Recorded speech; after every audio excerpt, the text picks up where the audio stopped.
Yan. Ako dito, higpitan natin. Ito na lang yung natira kong basket mga kapugi.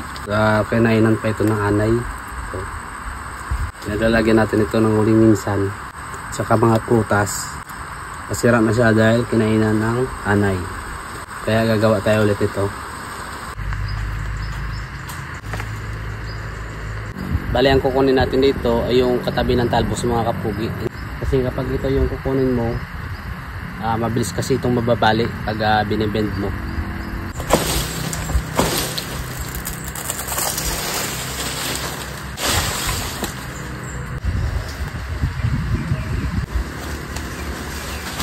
At yung magandang klase na dahon mga kapugi at saka malapad, dito yan mga kapugi sa gitna. So ang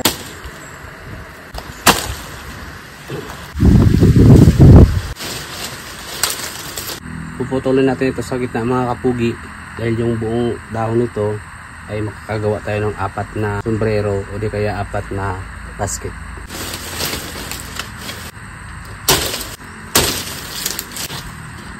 Tapos hatiin natin ito sa dalawa.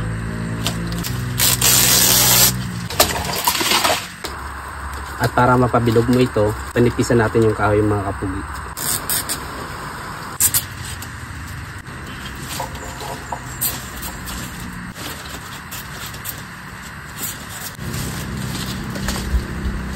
At kapag pwede na itong mabibilog mga kapugi, at titindihan kung gaano kadami yung dahon na gagawin mo, kasi maraming dahon, malaki din yung magagawa mong basket. Tinanggal ko dito yung dulo mga kapugi para may pagtatali tayo, pati din dito sa kabila.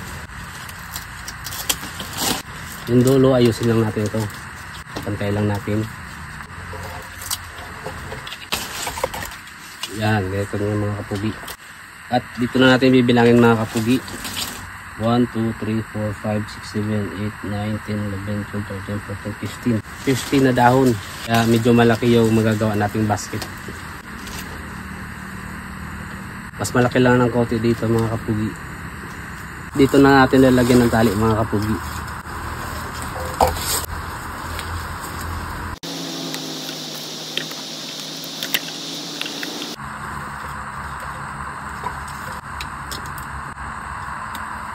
Pag hindi pantay yung pagkabilog niya mga kapugi, ayusin mo lang.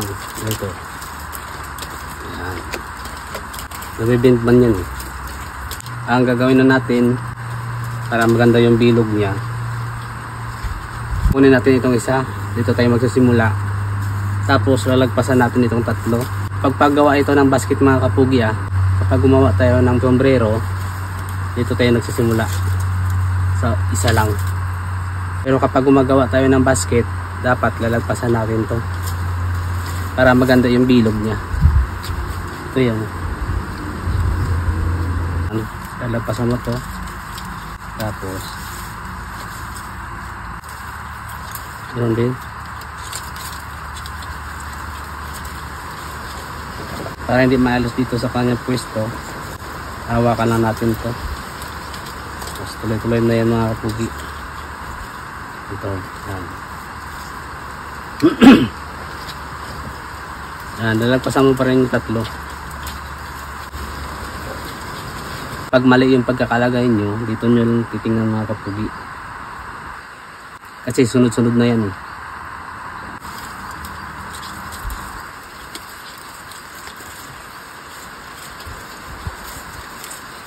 Ayan mga kapugi.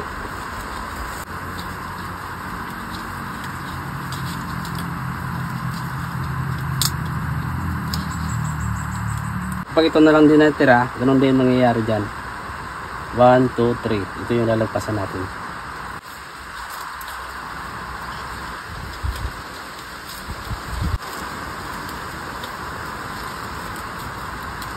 At ito na mga kapugi, ito yung forma niya. Hindi pa siya maganda tingnan. Pagkatapos natin sinuksok itong mga dahon, higpitan natin itong mga kapugi. Dandahanan na natin ang paghilan nito para hindi maputol itong dulo tsaka yung tingting niya mga kapugi.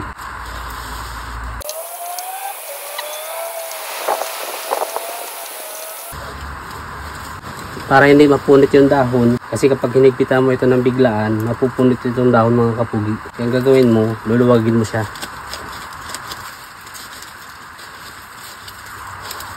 Tapos mong inayos yung pagkakasalansan niya dito, higpitan natin ulit.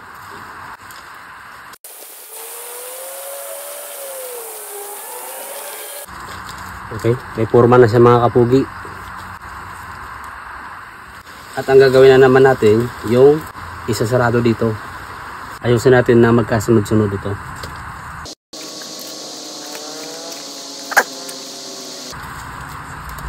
Inayos na natin mga kapugi. Kukuha lang tayo dito ng 8. Ito, 8. Tapos dito tayo magsisimula. Banda magsisimula. Tapos ilalagay natin ito. Kukuha tayo dito ng isa. Ilalagay natin dito mga kapugi.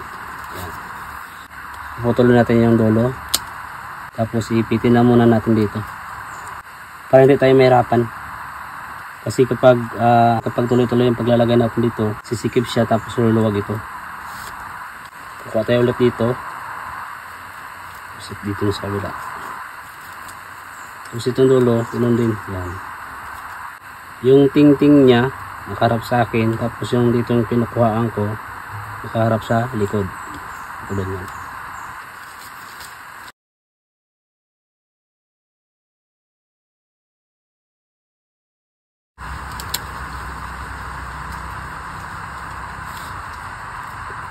Tapos yung mga nakabaliktad kanina, yung ting-ting, dire-diretso pa rin yan mga kapugi kahit naubos na yung nakaharap na ting-ting sa atin kanina. Dire-diretso lang yan. Baliktarin mo lang to. Diba ito yung ting-ting niya, pagka baliktad siya, baliktarin mo lang to. Yan, tapos ipapasok mo ulit. Sunod-sunod yung mga kapugi.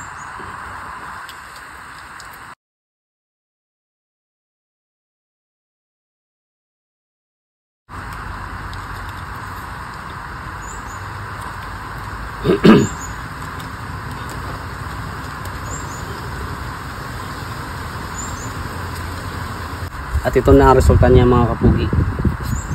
Tatanggalin na natin to. Tatanggalin na. Tapos higpitan natin.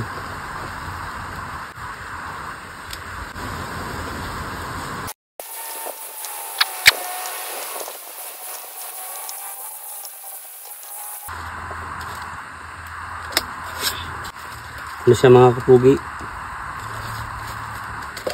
Para maigpitan ito mga kapugi, tapos diretso na lock. Suksok natin dito yan mga kapugi.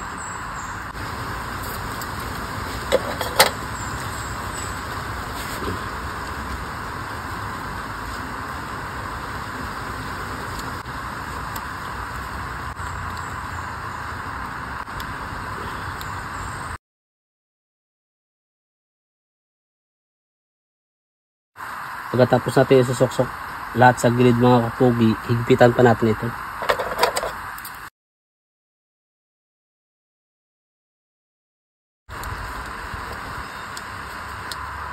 Yan. Ako dito, higpitan natin. Yan.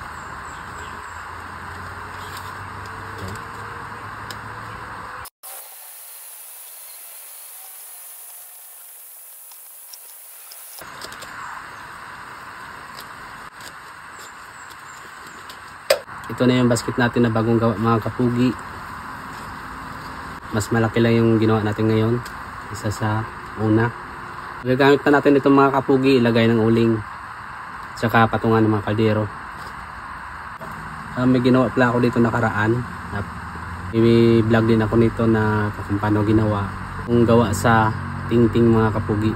Gawa din to sa nyug. Yung ting-ting niya. Maraming pwedeng magawa sa dahon ng nyug mga kapugi. So paano mga kapugi, hanggang dito na lang yung ating video. Sa mga nakabot sa dulo ng aking video, maraming salamat at God bless sa inyo lahat.